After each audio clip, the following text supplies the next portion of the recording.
નમસ્કાર વિદ્યાર્થી મિત્રો, ધોરણ 11 વિષય આંકડાશાસ્ત્ર માં આજે આપણે બાવલીની રીતનો અભ્યાસ કરીશું.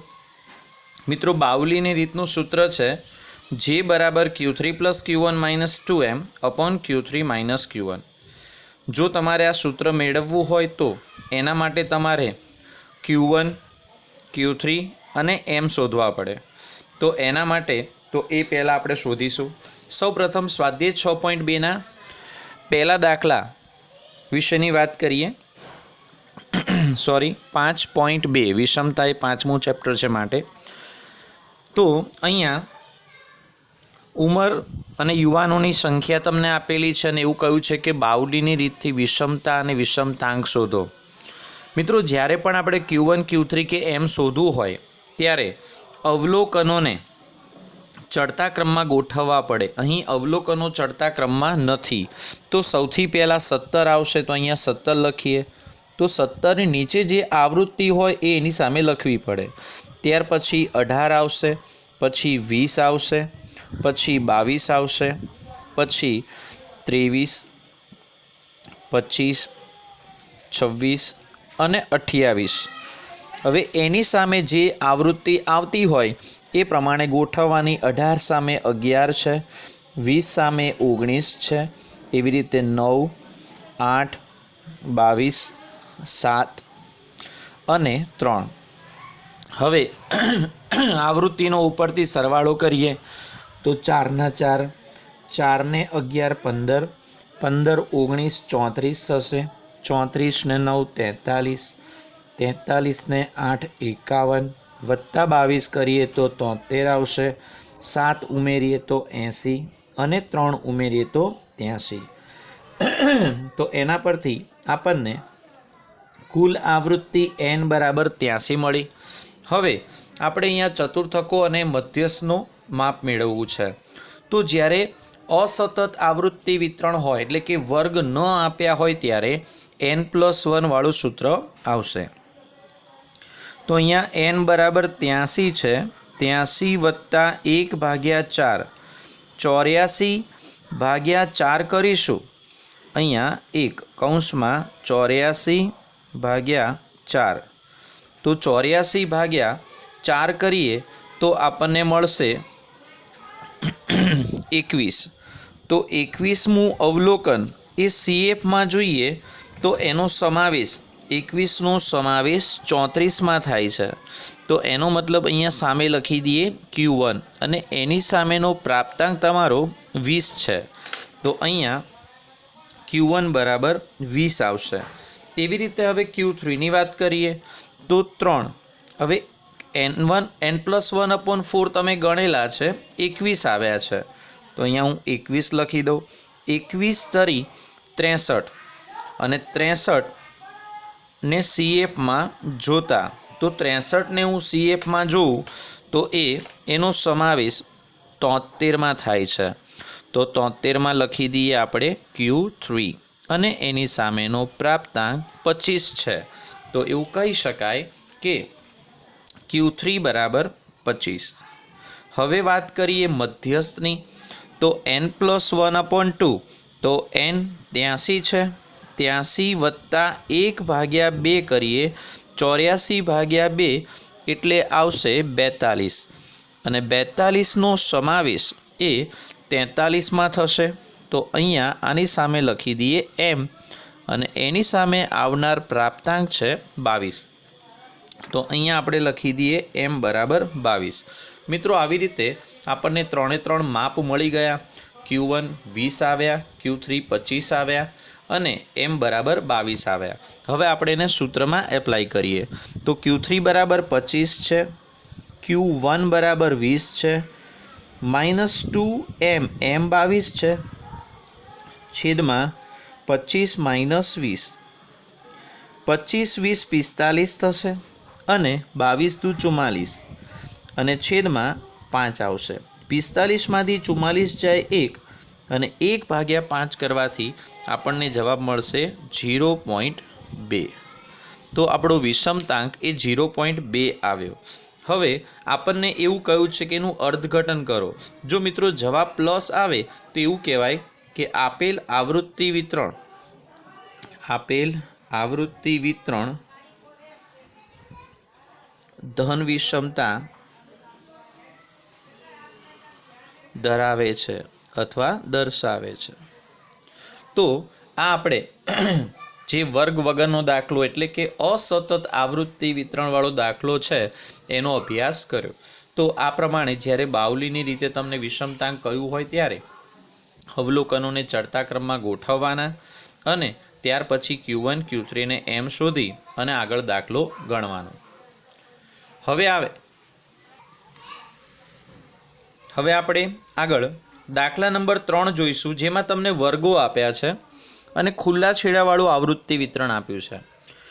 જ્યારે તમને વર્ગો આપે ત્યારે મોટા સૂત્રનો ઉપયોગ કરીશું અને n/4 પ્રમાણે દાખલાની ગણતરી કરીશું. તો હવે 5.2 નો દાખલા નંબર 3 જોઈએ. અહીંયા આવશે 5.2 એમાં દાખલા નંબર 3. આવૃત્તિનો ઉપરથી આપણે સરવાળો કરીએ તો પહેલાં આવશે 30, 30માં 70 ઉમેરીએ 100, 125 ઉમેરીએ 225, 100 ઉમેરીએ 325, 40 ઉમેરીએ 365, 20 ઉમેરીએ 385 અને 15 ઉમેરીએ એટલે 400. તો આ પ્રમાણે આપણને n બરાબર 400 મળશે. હવે આગળ અહીંયા લખીએ કે n 400 છે અને 400 ભાગ્યા 4 કરીએ તો આપણને મળશે 100 અને 100ને CFમાં જોઈએ તો CFમાં જોતાં 100નો સમાવેશ એ 20થી 40ના વર્ગમાં થાય છે. એટલે એક રાઉન્ડ આપણે 30 ઉપર કરીશું અને એક રાઉન્ડ 70 ઉપર કરીશું અને આપણો વર્ગ આવશે 20થી 40. તો હવે અહીંયા લખીએ 20થી 40. હવે સૂત્રની અંદર કિંમત મૂકીએ તો L બરાબર 20 છે, n/4 બરાબર 100 મળ્યા, CF જોઈએ તો 30 છે, F આપણા 70 છે અને વર્ગ લંબાઈ 40માંથી 20 જાય તો 20 આવશે. આગળ જોઈએ 20 પ્લસ 100માંથી 30 જાય તો 70, 70 ગુણ્યા 20 ભાગ્યા 70. તો મિત્રો 70 ઉડી જશે અને ખાલી વધશે 20. એટલે કે 20 પ્લસ 20 કરીશું તો આપણને Q1 બરાબર 40 મળશે. તો આ આપણા Q1 આવ્યા. હવે એના પછી આગળ Q3ની વાત કરીએ તો Q3 બરાબર 3 n/4. તો અહીંયા n/4 તમે અગાઉ ગણેલા છે. n/4 તમારા 100 છે તો 100 ગુણ્યા 3 કરવાથી આપણને 300 મળે અને 300નો સમાવેશ એ 325માં થશે. તો અહીંયા Q1 લખી દઈએ, અહીંયા Q3 લખી દઈએ. એટલે કે 50થી 75નો વર્ગ આવશે. તો અહીંયા આપણે લખી દઈએ 50થી 75. 50થી 75 લખ્યા પછી હવે એનું સૂત્ર મૂક્યું Q3 બરાબર L plus 3n/4 minus CF/F into C.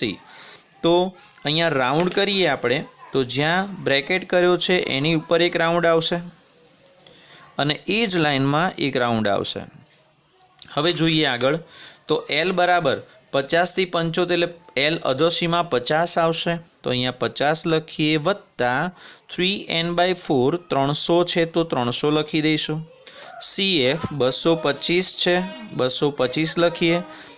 F બરાબર 100 છે અને વર્ગ લંબાઈ 75માંથી 50 જાય તો 25 આવે. તો 25 ચોક 100. તો હવે આગળ લખીએ 50 વત્તા 300માંથી 225 જાય તો 75 આવે. એટલે આગળ 50 વત્તા 75 ભાગ્યા 4 કરીએ. જો આપણે 75 ભાગ્યા 4 કરીએ તો 18.75 આવશે. 18.75 માટે Q3 બરાબર આપણો જવાબ આવશે 68.75. તો આપણને Q3 મળ્યા. હવે n તો ફરીથી m બરાબર 400 ભાગ્યા 2 એટલે આવશે 200 અને 200ને આપણે CFમાં જોઈએ તો 200નો સમાવેશ 200 થી 225માં થશે. તો એક રાઉન્ડ આપણે 125 ઉપર અને એક રાઉન્ડ 100 ઉપર કરીશું. મિત્રો, રાઉન્ડ કરવા એ જરૂરી નથી, પરંતુ તમને સમજાય એ હેતુથી હું રાઉન્ડ કરું છું. તો અહીંયા વર્ગ તમારો મધ્યસ્થ વર્ગ જે છે એ આવ્યો 40 થી 50.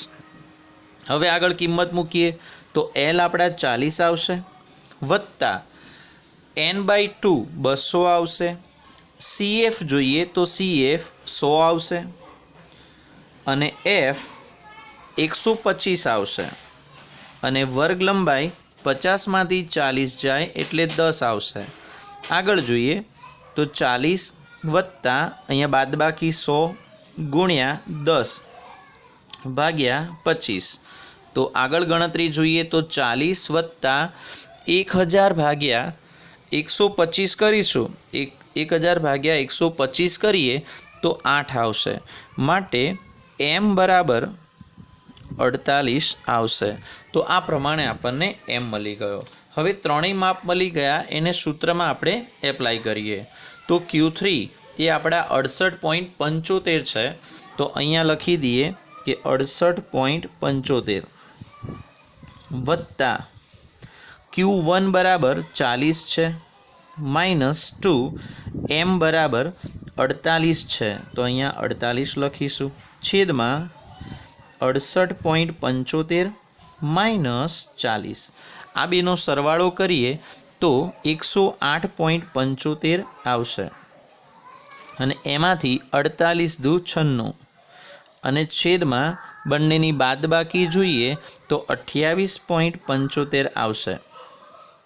ઉપર બાદબાકી કરીએ તો 12.75 છેદમાં 28.75 એટલે કે આપણો જે છે એ આવશે 0.44. આ આપણો વિષમતાંક મળ્યો. હવે મિત્રો, વિષમતા મેળવવી છે તો આ જે લખ્યું છે એ પ્રમાણે લખતા જઈએ. 68.75 વત્તા 40 -2 કૌંસમાં 48 અને 108.75 -96 એટલે તમારો જવાબ આવશે 12.75. મિત્રો, જવાબ પ્લસ છે એટલે કહી શકાય કે ધન વિષમતા ધરાવે છે. તો આ આપણો આન્સર થયો. તો મિત્રો, બાઉલીના દાખલા અસતત કે સતત હોઈ શકે તો એ દાખલા આ પ્રમાણે ગણવા. અને જો તમને થી ઓછા કે થી વધુ પ્રકારનું સંચય આવૃત્તિ વિતરણ આપ્યું હોય તો સૌપ્રથમ તેને મૂળ આવૃત્તિ વિતરણમાં ફેરવવું પડે અને ત્યારબાદ દાખલાની ગણતરી થાય. તો મિત્રો, અહીંયા આવૃત્તિ વિતરણની વિષમતાનું ચેપ્ટર એ પૂર્ણ થાય છે. જો કોઈ ડિફિકલ્ટી હોય તો એના પીક પાડીને મને મોકલવા, જેથી હું તમને સરળતાથી સોલ્વ કરાવી શકું. ધન્યવાદ, આભાર. જો તમને વિડીયો પસંદ આવ્યો હોય તો લાઈક કરો, શેર કરો.